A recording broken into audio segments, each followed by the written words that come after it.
दक्षिण भारत का सबसे उपजाऊ क्षेत्र रायचूर था, जो कि दोआब, दो नदियों के बीच में था, इसीलिए दो नदियों के बीच के स्थान को क्या बोला जाता है? दोआब बोला जाता है। और दोआब क्षेत्र बहुत उपजाऊ होता है, जिसके कारण रायचूर भी तुंगभद्रा और कृष्ण नदी के बीच था, जिसके कारण वो बहुत उपजाऊ था, इसीलिए दक्षिण भारत के लिए वो जगह बहुत महत्वपूर्ण थी। इस क्षेत्र पर अधिकार को लेकर राष्ट्रकूट, चालुक्य, पल्लव एवं चोलों के बीच हमेशा संघर्ष होते रहता था। रायचूर के क्षेत्र को लेकर ये सारे वंश के बीच, सारे राजघराने के बीच क्या होता रहता था?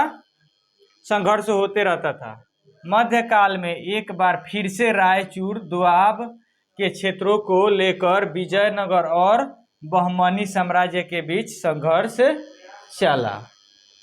किसके किसके बीच? विजयनगर और बहमनी क्षेत्र के बीच। जैसे भारत, ये हो गया भारत का दक्षिण भारत, कि ना, भारत का ये दक्षिण भारत वाला क्षेत्र था, तो लगभग यहाँ तक था विजयनगर। ये सब क्या था? विजयनगर। और इसके ऊपर जो साम्राज्य था वो क्या था? बहमनी। यहाँ क्या था? बहमनी। तो इन दोनों के बीच लेकर ये दोआब, जैसे यहाँ कृष्ण नदी निकली थी, कौन सा नदी? कृष्ण नदी। और एक कौन सा नदी था? तो एक तुंगभद्रा। कृष्ण नदी और तुंगभद्रा के बीच में क्या था? रायचूर, जो कि बहुत उपजाऊ था, बहुत उपजाऊ क्षेत्र था, जिसके कारण मध्य काल में भी विजयनगर और बहमनी साम्राज्य के बीच इसके लिए लड़ाई संघर्ष चला। रायचूर दोआब के ऊपर में बहमनी साम्राज्य और वहीं दक्षिण में विजयनगर साम्राज्य पनपी।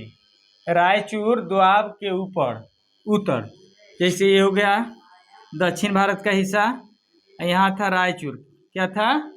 रायचूर कृष्ण नदी और तुंगभद्रा के बीच में। तो इसके ऊपर दक्षिण में, उसके ऊपर उत्तर में कौन सा? बहमनी साम्राज्य, और नीचे दक्षिण में विजयनगर साम्राज्य पनपी। इस संघर्ष के कारण ही रायचूर दोआब को दक्कन का युद्ध स्थल कहा गया है।